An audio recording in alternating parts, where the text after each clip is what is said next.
दुनिया के तमाम धर्मों में अपने अपने देवताओं की पूजा करने का प्रचलन है, लेकिन सनातन धर्म एक ऐसा धर्म है जिसमें अपने देवताओं की तो पूजा की ही जाती है, इसमें जीव जंतुओं और यहाँ तक कि पेड़ पौधों की भी पूजा करने की बातें कही गई हैं।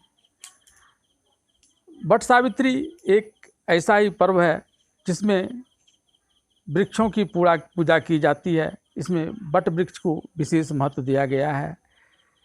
वट सावित्री पूजा अपने सतीत्व के बल पर मुर्दे में भी प्राण लाने की एक कथा है और इसमें वट वृक्ष की भी एक बड़ी भूमिका है।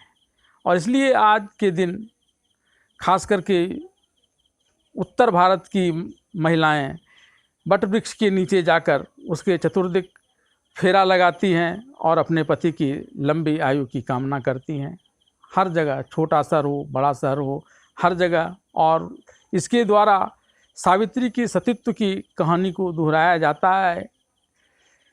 वट सावित्री पूजा का जितना धार्मिक पक्ष प्रबल है, उतना ही वैज्ञानिक पक्ष भी प्रबल है और उतना ही प्रबल है इसका आध्यात्मिक पक्ष। धार्मिक पक्ष की बात करें तो इसे लेकर सत्यवान और सावित्री की कथा प्रचलित है।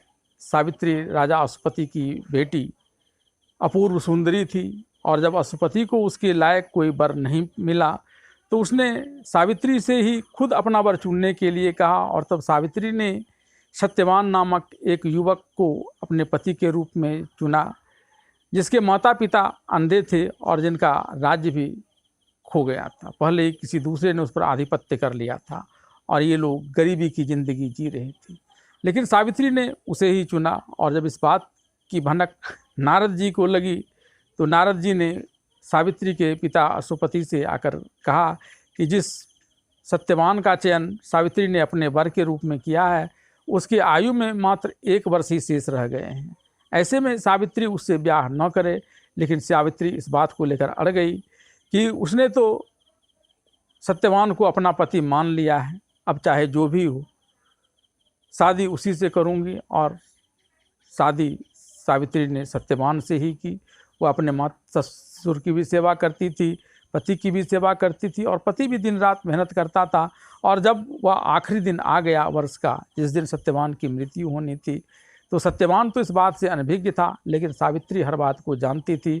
इसलिए वह जिद करके जब सत्यवान जंगल में लकड़ी लाने जा रहा था तो वह भी जंगल चली आई। और यहाँ कुछ समय के बाद लकड़ी काटते काटते सत्यवान ने कहा कि उसका सिर चकरा रहा है। सावित्री सारी बातों को भांप गई। उसने अपने पति को सहारा देकर पास ही के एक वट वृक्ष के पास ले आया और वहाँ से अपने जंघा पर उसका सिर रखकर वट वृक्ष की पत्ती से उसके ऊपर हवा करने लगी। दरअसल सावित्री इस बात को जानती थी कि वट वृक्ष में शिव का वास होता है और शिव विधाता के लिखे हुए लेख को भी मिटा सकते हैं। आज भी वट वृक्ष में मौजूद जटा जड़ इस बात का परिचायक है और उसकी तुलना शिव के जटा से की जाती है। निर्धारित समय पर जब यमराज वहाँ पहुँचा और उसने सत्यवान के प्राण हर लिए और उसे यमपास में बांधकर ले जाने लगा तो पीछे पीछे सावित्री भी चलने लगी। कुछ दूर जाने पर यमराज ने जब पीछे सावित्री को आते देखा तो उसे कहा कि यह तो दुनिया का नियम है कि जो व्यक्ति मरता है वही मेरे साथ जा सकता है, दूसरा कोई नहीं जा सकता। इसलिए तुम जितनी धन संपत्ति चाहो वो ले लो और वापस लौट जाओ। और ऐसा कर यमराज आगे चलने लगा, लेकिन सावित्री भी उसके पीछे पीछे चलने लगी। और कुछ दूर के बाद जब फिर यमराज ने पलट कर देखा तो सावित्री को उसने कहा वह एक वर मांग ले और फिर वापस लौट जाए। इस पर सावित्री ने यह वर मांगा कि उसके माता पिता सास ससुर जो अंधे हो गए हैं और जिनका राज्य दूसरे ने हड़प लिया है वह इन्हें प्राप्त हो जाए। लेकिन यह कहकर भी सावित्री लौटी नहीं, वह पीछे पीछे चलती रही। और जब यमराज ने दूसरा वर मांगने के लिए कहा तो सावित्री ने यह वर मांगा कि उसके पिता को पुत्र नहीं है, वो पुत्रवान हो जाए। यमराज ने इसे होने का भी वरदान दिया, लेकिन सावित्री फिर भी नहीं मानी और वह पीछे पीछे चलती रही। तभी यमराज ने कहा कि अब अंतिम बार तुम मांग लो और इसके बाद अब जिद ना करो। इस पर सावित्री ने यह मांगा कि मेरे सास ससुर को जो राज्य प्राप्त होंगे उसका उन्हें एक वारिस मिल जाए। यमराज ने ऐसा ही होने का वचन दिया और आगे बढ़ गए, लेकिन सावित्री फिर उसके पीछे चलती रही। तो इस बार यमराज क्रोधित हो गया और उन्होंने कहा कि अगर नहीं वापस लौटोगी सारे वरदानों को प्राप्त करने के बाद भी तो मैं तुम्हें श्राप दे दूंगा। तब सावित्री ने कहा कि दरअसल आपने मेरे वरदान अभी पूरे ही नहीं किए। तो कहा सारे वरदान तुम्हारे पूरे होंगे। तो इस पर सावित्री ने कहा कि मेरे सास ससुर के खोए हुए राज्य का वारिस सिर्फ सत्यवान से ही हो सकता है, क्योंकि ये अपने माता पिता के एकमात्र संतान थे और बिना इनके जीवित हुए उन्हें वारिस प्राप्त नहीं होगा।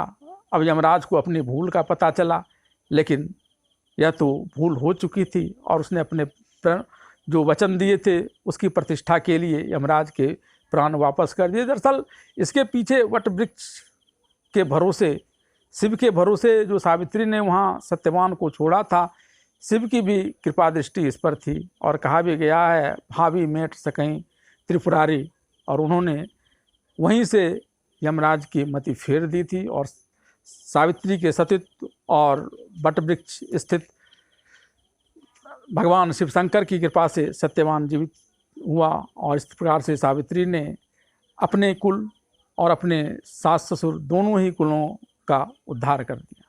अब अगर इसके धार्मिक पक्ष की, वैज्ञानिक पक्ष की बात की जाए तो वट वृक्ष का अपना एक अलग महत्व है।